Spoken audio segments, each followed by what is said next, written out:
Welcome everyone to Northcoast Spotlight. This is our first program here on BCSN. Hope you enjoy it alongside Drew Bishop. I'm Ken Walters, and I guess the best way to start this, Drew, is what is Northcoast Spotlight? Well, Ken, Northcoast Spotlight is a little bit of everything. I mean, we're going around the community, the islands, anywhere local that has stuff going on. And we have a lot of programming, sports, interviews, community events. We're outside the State Theater right now, and that's just kind of a little glimpse into what this show is going to be. And this is going to be 3-county wide, so I like to call it the Tri-County area, if that's okay. Call it the Tri-County area. But we are starting off our inaugural program right here downtown Sandusky at the historic State Theater. 96 years this venue has stood here on Columbus Avenue, and we're going to get an opportunity to go inside and find out more. Back on Northcoast Spotlight. Glad you're with us. This is our inaugural program this year, and got the pleasure of being in the State Theater, downtown Sandusky, a venue that a lot of you folks are familiar with, but you know what? You haven't been familiar with it for almost 4 years, but the finish line is now upon us, and I've got the executive director, Chris Parthmore, with me, and I don't know where to begin, my good man, other than we're standing in a place that 96 years ago, people were here enjoying entertainment. But I look around here, I think the finish line is coming along, is it not? Yeah, it'll be this year for sure, probably mid-year, but there's a lot to take in, and it looks like there's a lot to happen still, and there is. We've got quite a bit to do, but it's going to happen very quickly at this point. So there's a lot to happen, and we're here today, and it's where do we begin? Where does it end? But more importantly, where was it back 4 years ago in June? Take us back, if you would. Yeah, so the storm came through in June of 2020, and they say straight line winds or whatever the natural disaster was. And where we're standing 4 years ago, you looked up and you saw sky. Everything behind us was gone. So we've come a long way. We've rebuilt the building, and now we're into the decorative pieces, putting these beautiful murals up and getting the paint on the walls, all that decorative plaster work. And I refer to the folks that are working up here as doctors, because the work they've done on the ceiling and the integral work that has to be done on the inside, excluding the exterior, is incredible. Yeah, they're incredibly talented artisans from all over the country, all over the world, and some local ones as well. And the work they're doing, when you walk into this auditorium for the first time, you're going to be really proud of the love and the effort that they put into making this a beautiful facility for the community. You mentioned artists from all over the world. We were talking off camera that there was a Screenwriters Guild out in Hollywood, and a lot of talented people at that time were looking for work. You hit gold in that regard, didn't you? Yeah, we had some really talented folks come in while Hollywood was on strike. We had this guy, Walter, from Argentina, that just did some incredible work up behind us, and he would change a little thing and it would be better than it was before, and we just got lucky in that regard. I mentioned 96 years ago, this was the theater of choice, what was the only theater really in the 1920s. But the thing that amazes me, and we talked about it, is the authenticity of trying to recapture that look from back in 1926. Yeah, so it'll look more like it did when it originally opened than what you remember right before the storm. The damask panels, the acoustic panels all over the auditorium are going back to what they originally were. The color scheme is a lot closer to its original look.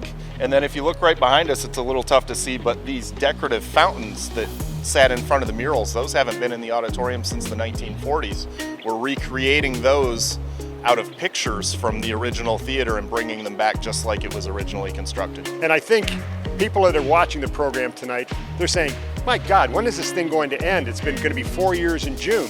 But when you look around here, you get a better understanding of how this came together. But talk about the people that had to make the decisions to make this all come together. That was not easy. No, and it took a minute. This wasn't planned. It was a natural disaster. So we had to clean that up, get our bearings, and then we went to the community and got feedback and said, what do you want as a community? What do you want your community theater to look like? And then we had to plan the whole thing. So 4 years by the theater industry standards, we're going at light speed. This is actually going really fast, but some days it feels like forever, and some days it feels like it's gone by in a blink of an eye. And trying to remember back 4 years ago, and you think about the theater as it stands today and what it's going to look like when it opens, will there be any dramatic changes that people can expect when they come in here for the first time? Yeah, so in the auditorium, it'll feel like the Sandusky State Theater. When you walk in, it's going to be familiar. You're going to feel like you're walking into that theater when you came and saw Jaws as a kid, Excellent. Right? Excellent. But we are going to have a new modern second venue and a newer side of the building that's non-historic that people are going to be able to have different experiences as well. And we're improving a lot of the patron areas as well. There will be more bathroom capacity, more concessions, that kind of thing that just makes, when you come to the theater, it'll just make your experience a little bit better. Chris and I were talking before we got started here that you look at it and you go, my God, there's so much yet to be done. But you look at it in perspective, the finish line is now being seen. Yes, absolutely. There, like this room, this scaffolding, in a month, it's going to be gone. You're going to be able to walk in here and it's going to feel like the auditorium again. They're going to start to be putting in seating and making it really look like a theater again and not a construction site. One of the things, obviously, people always think about is cost. And, we're not going to dwell greatly on that. But obviously, when you guys started this project 3 years ago, inflation has created a lot of problems, the cost of bringing in materials, etc. But in regards to that, obviously, a fundraising campaign is still ongoing.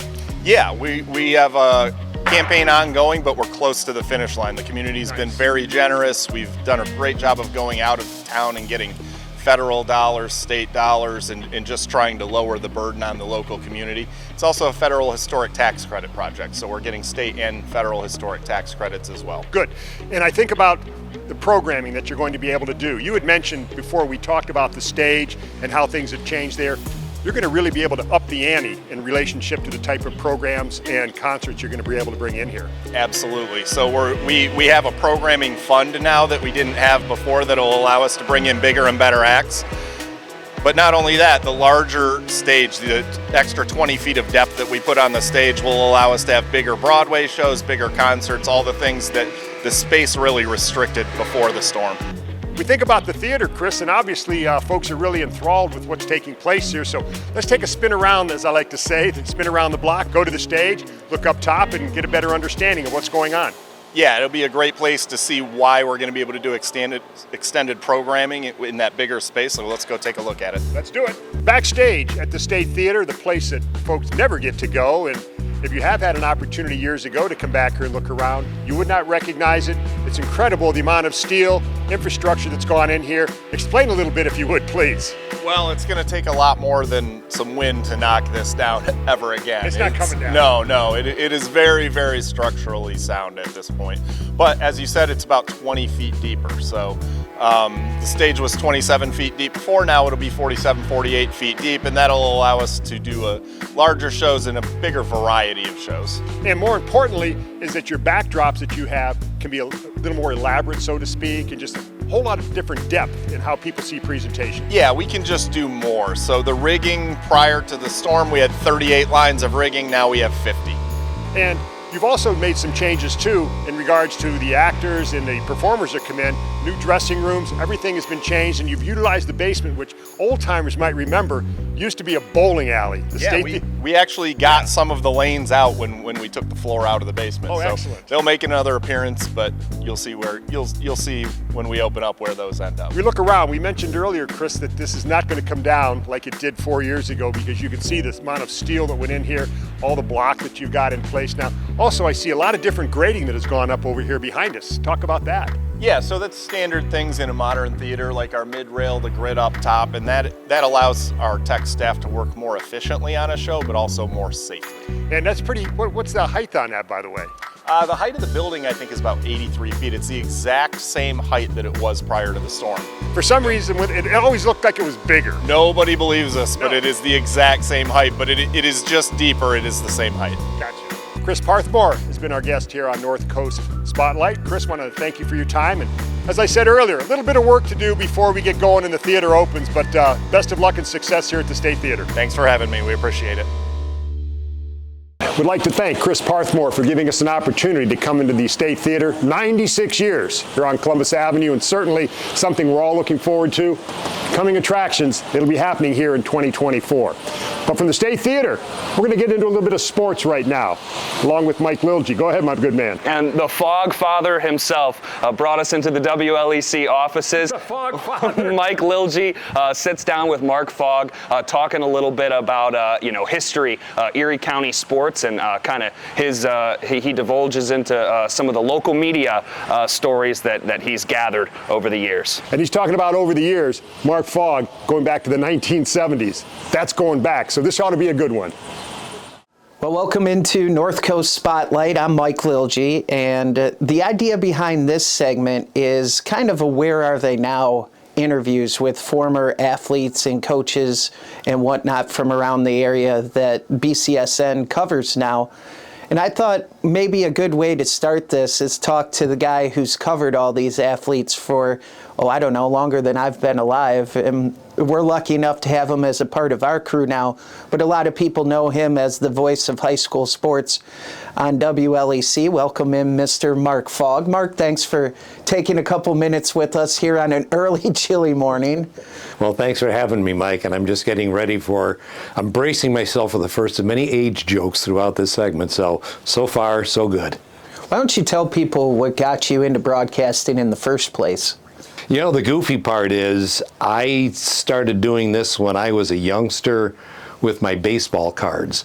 I invented games. I built ballparks at home out of books and every which other thing, and I had a game I played with my cards, and I would announce the games as I was doing them. And after high school, I went to Bowling Green, majoring in broadcast journalism, and I was all excited about it, and I was taking courses like political science and chemistry and world history, and it was like, well, this isn't any fun. So I actually left college. I went back to work in Norwalk, and I've just been doing games ever since. Through the years, you've had a chance to cover a lot of great teams that went on to win state championships. I think of the 99 Perkins football team. You think about the way that game ended, it's tough to imagine a game ending more exciting and having your team come out on top.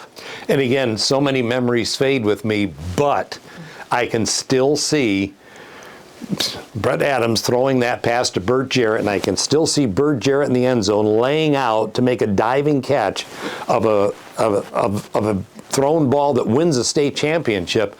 You say that that's the moment. A lot of people might say the moment might have actually come in 1980 when St. Mary's won their state championship in basketball. And I don't know how this happened, what exactly caused this, but I heard the story about Mark Fogg running around St. John's Arena in his underwear. Well, yeah, I do remember that.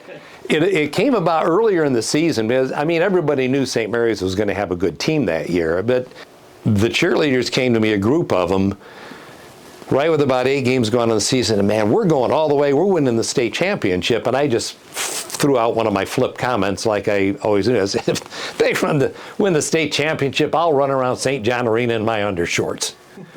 Well, little did I know that what it was going to come down to. And all the way through the sectionals and the districts, they'd always come over to the radio booth after, the games are done. Just 5 more games, 4 more games, and they're counting it down. And I remember the regional championship against the Kinsman Badger Braves that actually probably was one of the greatest thrills I ever had, because this is 1980, so I'm like 26 years old at the time, and the thrill of winning a regional championship and then understanding, very selfishly on my part, I'm going to get to broadcast at St. John Arena. I mean, to me, that was like the ultimate thrill of a lifetime. So that stood out in my mind, number one. But then, of course, we were sitting way up in the rafters at the Canton Field House, and how the cheerleaders found their way up there, I'll never know, to tell me, just 2 more games. So when we made it down to Columbus, and we actually won the semifinal game, I told Ray Roofing at the time, because he's with me, I remember telling him, I've got to be prepared. So when we went to the game on championship day, I put my swimming trunks on, which back in those days, you got to remember, swimming trunks were kind of like Speedos, I mean, it's almost like wearing underwear. There's no way I was ever going to go around St. John Arena in my underwear, but I was totally prepared with the swimming trunks. So when the game got finished, we ended up winning that thing, and of course I can see them coming across the arena. They were on the other side of the floor. They're now coming across the arena floor, and they've got the pom-poms going, and I will never forget the look on their faces when I stood up at my broadcast position, and I started unbuckling my belt buckle, and the look on their face is like, oh! I think they were in sheer terror of what was about to happen. But they saw that I had my swimming trunks on, and of course it brought out peals of laughter, but I followed through with my bet, and then I went all the way around the floor, and I ran it with my swimming trunks on, fulfilling my, bet that what I had to do, and it was kind of an interesting moment. I didn't realize it at the time as a young broadcaster, but it really is kind of a service we're providing to the community, and it's a service that I think the community needs and appreciates. In all honesty, Mike, it's people like you and Dave Wiedenhoff and Ray Roofing and all the people we mentioned, and there's countless number of people that I couldn't ever begin to thank enough. You thank me, but the thanks goes right back to you, who do it for basically nothing. I mean, you got your cab fare, you got your gas money maybe covered to go and do these games from wherever, Timbuktu, but it's out of the sheer enjoyment and realization of what a big thing this really was and now continues to be for all of us. And it's a kick for us to be able to provide a service like that. Rewards notwithstanding that come out of it, the biggest reward is just somebody coming and saying, hey, thanks, that was a great call. That's all it takes. That's really all it takes to make it all so worthwhile. A big thank you to Mark Fogg for joining us and everything he's provided for the community through the years. And we look forward to hearing more calls on WLEC, more calls on BCSN. And thank you for watching Northcoast Spotlight. We are back, our inaugural show, Northcoast Spotlight. We've done theater here at the State. We've had a little sports with Mark Fogg over at WLEC. Now we're going to get to something that just about everyone enjoys. We're talking food. And Ken, Baker on the Square in Milan, Ohio, a new business recently established, and we had Chris Bliley, the food dude. Wait a minute, the what? The food dude.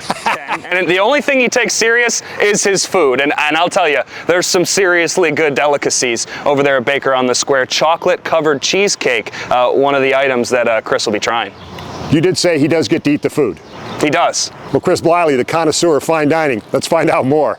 Welcome back to the Northcoast Spotlight. I'm Chris Bliley, the food dude, and do we have a treat for you today, or should I say treats, as we are on the beautiful historic square in the village of Milan, Ohio, and we are visiting the Baker on the Square. And I can't think of a better way to start our day than with some fresh baked cookies, brownies, cheesecakes, cakes. They even have kolaches. I don't know what a kolache is, but let's go inside and find out.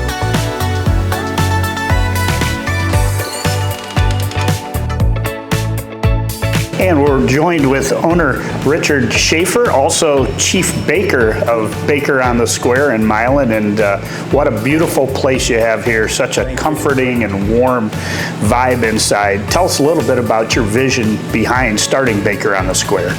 So I worked in the corporate industry for 25 plus years, got a little wore out. We own the building, and my wife is, she knows that I always wanted to do something on my own, and baking is just something I've naturally always been good at, so it was just a good fit to open the bakery. So we have folks from the whole surrounding area that come through. They're regulars. We get people from Vermilion and Oberlin.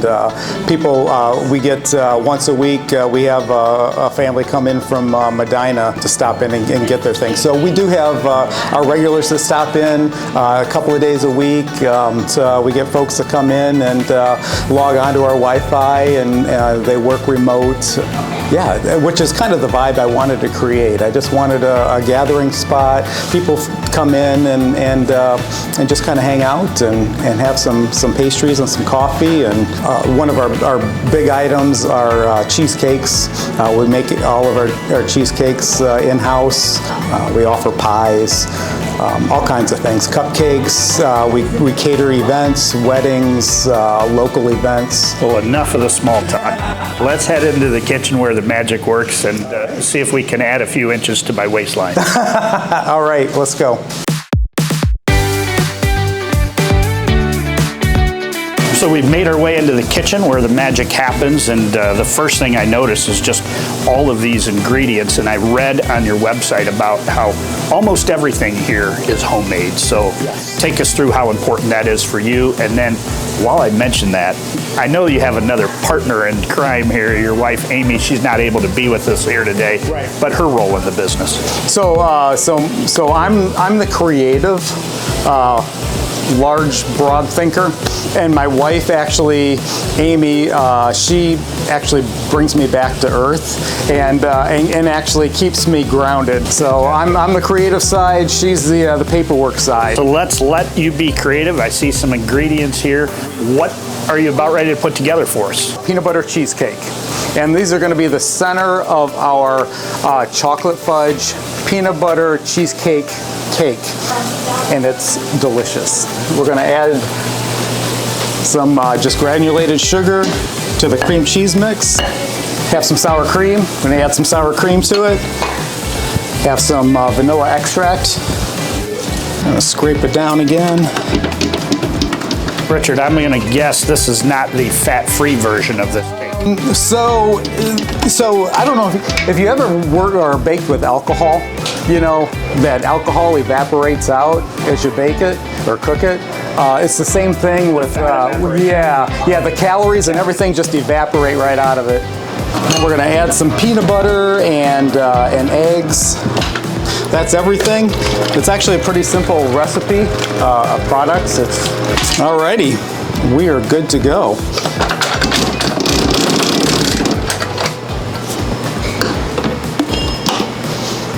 Don't rinse that off. I'll lick that. We're going to actually put this in our pans. You want to lick the beater? Not today, no. I think there's probably 2,000 calories on that beater because you haven't cooked it out yet. Well, that's true. I haven't baked out the calories. So I'm just going to do a final mix up here. Scrape the sides and the bottom. I think I realize now why I come to places like Baker on the Square to buy my cheesecake, because after watching this, you really don't have an appreciation for everything that's involved until you see, and again, you're just making the filling. So just a little parchment paper or wax paper on the bottom? Yep, I just throw some parchment on the bottom, grease the pans up. These are just our regular cake pans versus our springform pans that we would usually use. Our normal cheesecakes are pretty thick. Alrighty, we are going to pop these in the oven here. Let's do it.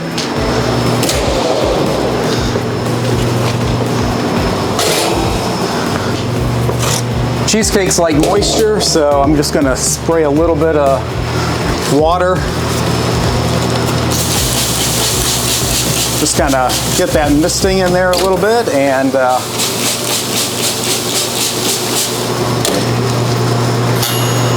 we'll get those baking for the next half hour or so.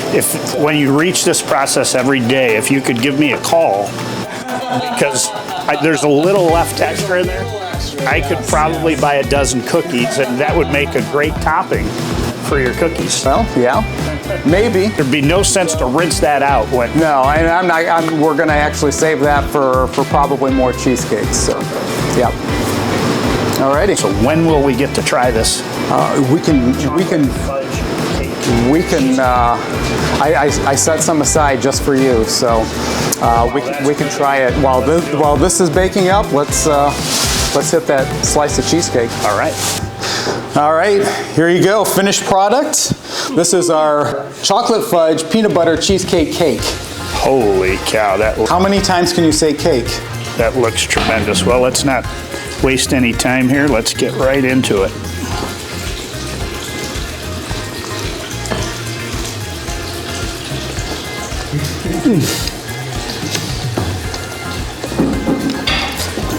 Wow, it's rich, the flavors just burst in your mouth. It is really incredible. That is so good. It should be illegal. It's that good.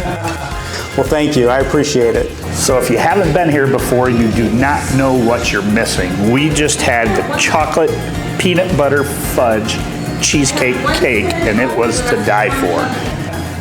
I want to thank you for allowing us to come into your bakery, Baker on the Square in Milan. Tell people in our viewing area your address, give them a little bit of your social media and some of your hours, and how they can come see you here. Okay, well, you can visit us on our website at bakeronthesquare.com or visit us on Facebook, follow us on Facebook. We post a lot of our daily specials and things that we're offering that day or into the week. So we're located at 47 Front Street here on the north end of the Milan Town Square, Village Square, and we're closed on Sundays and Mondays and open Tuesday through Friday from 7 a.m. to 2 p.m. and on Saturdays from 8 a.m. to 2 p.m. as well. So we'd like to thank you for allowing us to come out here today and wish you much success. Sure, not a problem. Thank you. Appreciate it. And that brings us to a close here, our time in Milan at Baker on the Square, where we got a chance to have some great brownies and cakes, and more importantly, that fat-free, chocolate-free fudge cheesecake cake. It should remind you of the food that Grandma used to make in her kitchen. Remember to support local, and remember, people, the food dude, I'm only serious about food.